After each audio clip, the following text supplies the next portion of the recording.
Maayong adlaw kaniyong tanan nga nagpaminaw karon ning tulumanon, kini ang akong suliran. Ilabi na kaninyo Dr. Rene Obra ug Attorney Elaine Bathan. Ingon man sa mga artista nga maghatag og kinabuhi ning akong suwat suliran. Ako si Rosemary, 18 years old, single, ug niya magpuyo sa Valle Hermoso, Negros Oriental. Punto legal kining akong suliran. Kabahin kini sa akong birth certificate ug sa akong PSA records. Kay wa man gud kini magkatukma. Aron inyo hisabtan, sugdon ko diyang mag-elementary pa lang ko. Ingon ini ang mga panghitabo.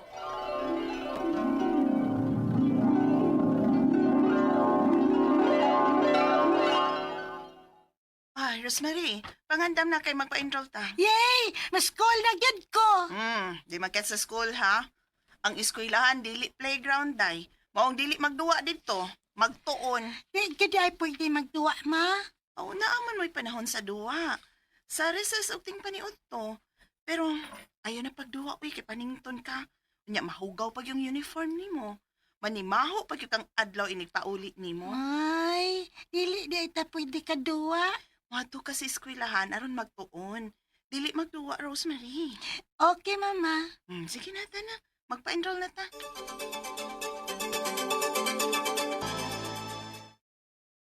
Next. Ay, kami, sir. Rosemary, alik na. Requirements. Dera, sir. May birth certificate na ning bata? Oo na kayo, sir. Oy, dera, sir, oh. Nataw ba ining bata, sir, nga dili pa mi kasado sa kumbana. Pero, gi-acknowledge ni siya sa kumbana, sir. May gipirmahan siya luyo sa birth certificate. Oh, wala na problema. Apelyido naman kaha siyang papa ang gidain ning bata. Oo, sir. Kanang nakabutang diha. Okay, sige. Okay na ni. Salamat, sir. Tanaday.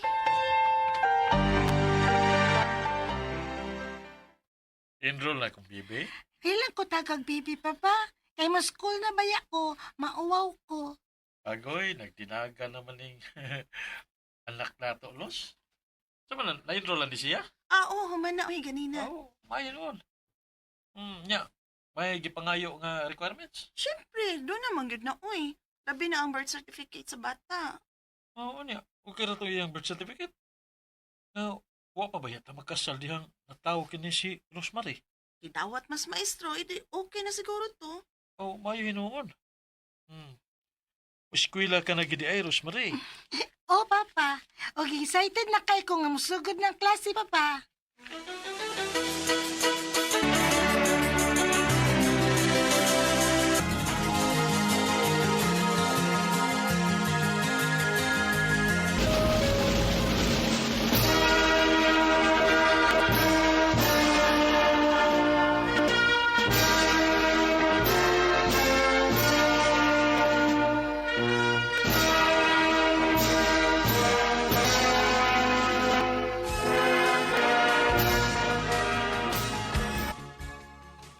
Ma, pa, nag-enroll ko na ako sa high school kay magkinahanglan ako noog PSA birth certificate. Ha? Unsa naman sab na Rose, uy? Ay baho ko, anak. Lukat to na dito sa PSA. O naman na requirements ko dron. Kanang birth certificate nga gikan gud sa PSA. Ako ray, lukat, anak. Aron nga makapa-enroll ka na sa high school, Rosemary.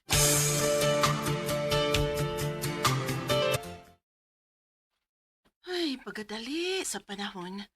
Mag-high school naman dahil ka, Rosemary. Oh, ma. Okay, excited na ako nga magpa-enroll. Oh, karon. Kung makalukat na si Papa ni mo sa imong birth certificate. Yan na ay. Si Papa na ni mo ay. Hello, Dong. Ano sa naman yung record ni Rosemary diri sa PSA nga dili man ni Mao? Ha? Ang iyang apelyido. Mao man ang iyang middle name. Unsa?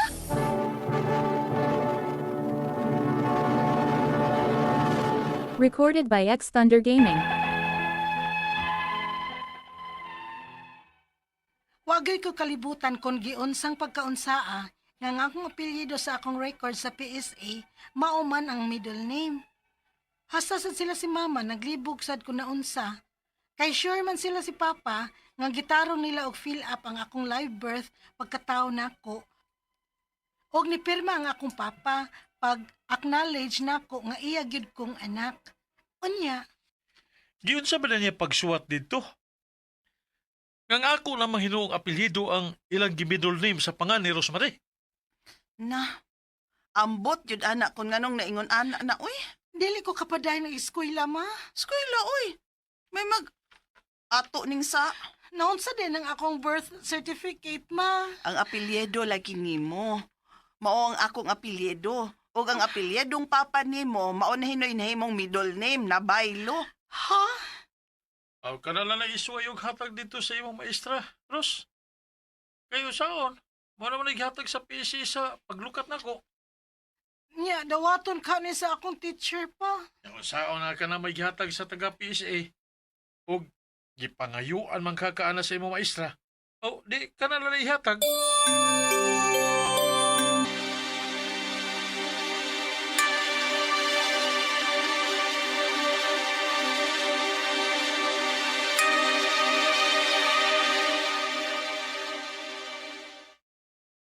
Uy, mao ba? Uy, kada kong problema ani, Rosemary. Mao ba, ma'am? Kaysa imong records baya, sukat pagsugod ni mo og eskwela sa elementary. Kang papa nimo nga apelyido ang imong gida. Unya, unsaon man nato ini? Nga ang gikan man sa PSA ang angay natong sundon. Mao man ganing nangayo gid mi og birth certificate ninyo nga gikan sa PSA. Hello, ma'am. Unya, unsaon din na nako? Unsa maning nakabutang ani?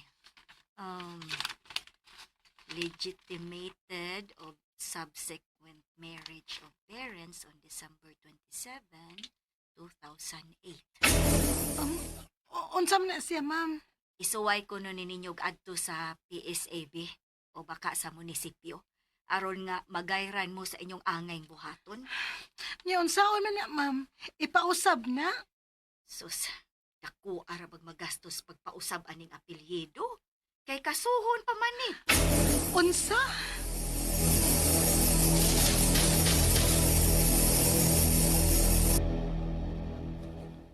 Kaso? Uy, asa man taw tag igasto para kaso, Rosemary, uy. Nya, ma. Unsaon man, ana? Makaundang ba ko sa akong pag-eskwela?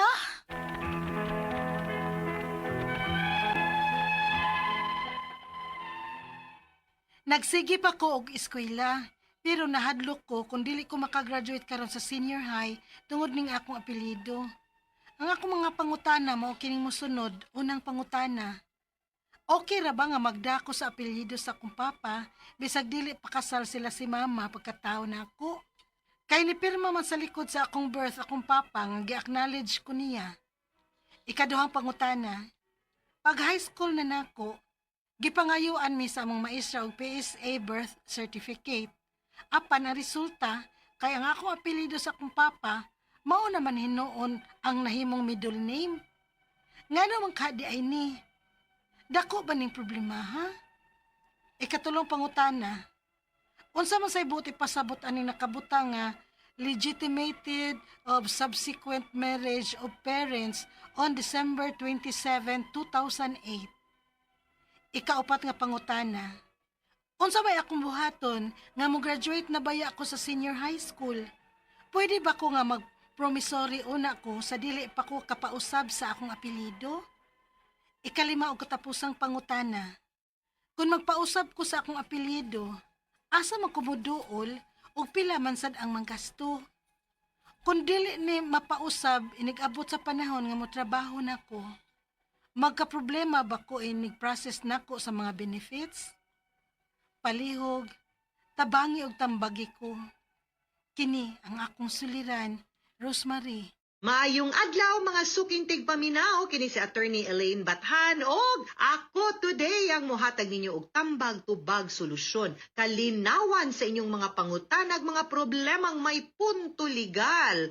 Ang medical nga mga concerns, Dr. Rene Obra to your rescue and at your service. Busa ay nagpagdugay-dugay ipadala ang inyong suwat sa suliran_612@yahoo.com or sa ato ang Facebook account nga kini ang ako Akong Suliran official writers page. Pwede sa datong ipadala sa 3rd floor, Jose R. Martinez Building, Osmeña Boulevard, Cebu City. Lain-lain, klase-klaseng pamaagi gyud guys kung unsaon nyo pagpadala ang inyong mga suwat o mga suliran diri namo o saragay hangyo namo. Kumpletuha ang mga detalye, hinungdan, sinugdanan anang inyong mga pangutana aron among mas masabtan. Ikalipay po namo nga makibaw mi og taga-asa mong dapitan na minaw sa ato ang programa kay lain-lain ang platforms na karon dili lang sa radyo no mapaminaw ang ato ang programa naatay DYHP RMN Cebu nga Facebook account with 1 million followers yahoo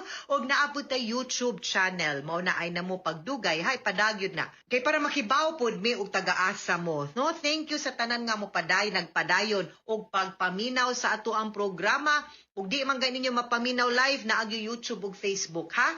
Thank you also sa mga nag-like ug nag-follow sa Elaine Tantengco Bathan nga Facebook. Guys, hangyo ko, please like and follow The Law and Me by Attorney Elaine Bathan. Naapod na sa Facebook. Ako na siyang gisugdan nga page para sa mga kaalam ug mga additional nga mga discussions on legal issues in my hope no nga mas maduol ang balaod sa katawhan. Punto legal of course, karong adlaw ato ang letter sender si Rosemary, 18 years old, single na sa taga Villa Hermoso, Negros Oriental. PSA nga documents o birth certificate ang iyahang problema kay wa nagtugma na ay mga discrepancies unya nagskwela ra ba ni si Rose so muna ni iyahang problema nga basin magka-problema siya ini graduation niya. Very good ka Rose Marie for being in school. Padayon gyud og eskwela ha, di ni concern sa sinugdanan pa lang ingnon ti ka makagraduate ka, dili ni siya serious nga concern nga maoy makapahunong ni mong eskwela or dili makapag-graduate nimo. Pero tubagon gyapon na kay imong mga pangutana girl, okay? Una, okay ra ba nga magdala ko sa apelyido sa akong papa bisan dili pa kasal sila mama pagkataon nako? Kay nipirma man sa likod sa ako ang birth ang akong papa nga gi-acknowledge ko niya. That is correct and yes, okay ra. Ang imo halang status dili ka legitimate. Acknowledged lang ka no nga child sa imuhang papa kay natawo man ka nga wa na minyo at that time nga dili minyo ang imong mamagpapa. But yes, okay ra dalhon ang apelyido sa imuhang papa because naa may pirma sa birth certificate nimo. Na may ngan si imong papa acknowledged pagyud ka. So okay ra. Go ta diri day. Ikaduhang pangutana. Pag high school kuno niya gipangayuan siya sa iyang maestra og PSA birth certificate. Apan ang resulta kay ang apelyido sa iyang papa mauman hinuon iyang middle name. Ngano man kaha ni dako ba ning problema ha? Medyo magka-problema gyud ta because di man mao no ang gimando sa balaod kay pagkataw nimo wa na minyo ang imong mamagpapa wa gyud unta kay middle name. But ang apelido nga nakabutang nimo ang apelido sa imuhang mama pagkadaga. Sayo pagyod ug naa man taga ni middle name, ang middle name unta sad sa imuhang mama, dili apelido sa imong papa. So kinahanglan lang gyud na siya Osbon, no? And i-change kay tangtangon one line in one of the lines dinha sa birth certificate. Now, gilihok day na sa imuhang mamagpapa ang kanang imuhang birth certificate. Kay nakanote na sa kay kung maminyo manggod ang ginikanan no sa katong bata nga wa pa nga gianak sa wa pa nakasal ang iyahang ang mama wa pa sila nakasal nahimo manggod siya nga kung maminyo ang the same parents malegitimated ang bata ma-converted ang iyang status from illegitimate to legitimate unsaon man ipakita ang birth certificate ug ang marriage certificate. Tan-awon, be, kinsa may papa diring nakabutang, aw, kani, pareha. Kinsa may mama, mauni, aw, nya, naminyo na ni sila. Yes, naminyo sila kahuman gianak. So, mahimo siyang legitimated.